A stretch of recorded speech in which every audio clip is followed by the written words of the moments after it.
Só, outra questão que tem sido levantada aí é a relação que a gente tem da massa com o número de Avogadro, né? Aquele 6 vezes 10 a 23. Então, por exemplo, ó, se você pegar qualquer elemento da tabela periódica, tá? Vamos pegar aqui, por exemplo, o átomo de sódio.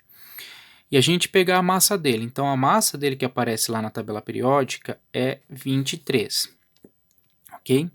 Se eu colocar essa massa em gramas, quantos átomos de sódio são necessários para que dê 23 gramas? Tá? Então imagina que eu pego lá uma balança, coloco um saquinho em cima dessa balança e vou colocando átomos de sódio. Coloco 1, 2, 3.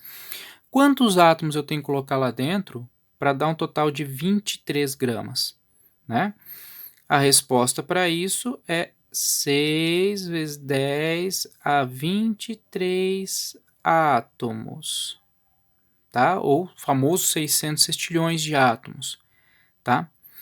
Se você pegar a mesma coisa, vamos pegar lá um outro elemento da tabela periódica. Você pega lá, por exemplo, o cálcio, tá? Se a gente pegar o cálcio, a massa do cálcio na tabela periódica, 40. Se a gente quiser saber 40 gramas, quantos átomos de cálcio eu tenho que colocar lá dentro do saquinho para dar 40 gramas? Vai ser 6 vezes 10 a 23 átomos, ok? Isso não é um número mágico, tem toda uma conta a ser feita para chegar nesse valor, mas é isso, tá bom? Qualquer elemento da tabela periódica que vocês pegarem, vocês podem estar fazendo a mesma coisa, tá? Vocês vão estar podendo fazer o mesmo esqueminha. Se eu pegar lá, por exemplo, vanádio, né? A massa do vanádio é 51. Então, 51 gramas de vanádio vão conter 600 sextilhões de átomos de vanádio, tá? E assim sucessivamente, ok? Qualquer elemento. Você quer pegar lá, por exemplo, carbono. O carbono é 12. Então, 12 gramas de carbono vão estar contidas em 600 sextilhões de átomos de carbono. A mesma coisa vai servir para a questão das moléculas. Se a gente pegar aqui, por exemplo, H2O, né?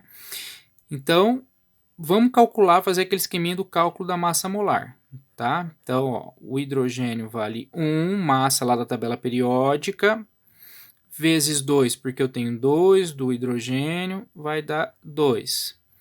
O oxigênio, né? A massa dele lá da tabela periódica é 16, só tem um 1, então 16, vai ficar lá, ó, 18 gramas, tá? Porque eu estou colocando em gramas. 18 gramas de H2O, tá? Vão estar contidos em quantas moléculas? Quantas moléculas? Se eu colocasse na balança lá, né? Você colocando uma molécula, 2, 3, 4 de água. Quantas moléculas de água tinha necessidade de colocar, né? Para poder dar os 18 gramas. Então, vai ser a mesma coisa. 6 vezes 10 a 23 moléculas de água, tá? Então, a massa molecular, aquela que a gente calcula, tá? Quando você chegar no resultado final e colocar em gramas, aquela quantidade em gramas vai ter quanto daquele camarada? 6 vezes 10 a 23, tá? Se você pegar lá o famosíssimo ácido sulfúrico, né? Então, olha lá, hidrogênio, enxofrênio e oxigênio, né? Vamos lá, o hidrogênio. O hidrogênio vai lá na tabela periódica, a massa dele é 1. O enxofre vai na tabela periódica, a massa dele é 32. O oxigênio, 16. E vai multiplicar, ó, tá? Pela quantidade que eu tenho. Eu tenho 2, multiplica por 2. Eu tenho 1, multiplica por 1. E eu tenho 4, multiplica por 4. Faço toda a soma aqui, vai dar 98. Aí eu coloco gramas. Então, quantas moléculas de ácido sulfúrico eu tenho que colocar lá no potinho para dar 98 gramas? 6 vezes 10 a 23 moléculas. Tá? Então, dessa forma, eu determino a quantidade de moléculas que eu vou ter, ok? Ou de átomos. Tá? Então, sempre a massa atômica, a massa da tabela periódica, você vai ter 6 vezes 10 a 23 daquele átomo.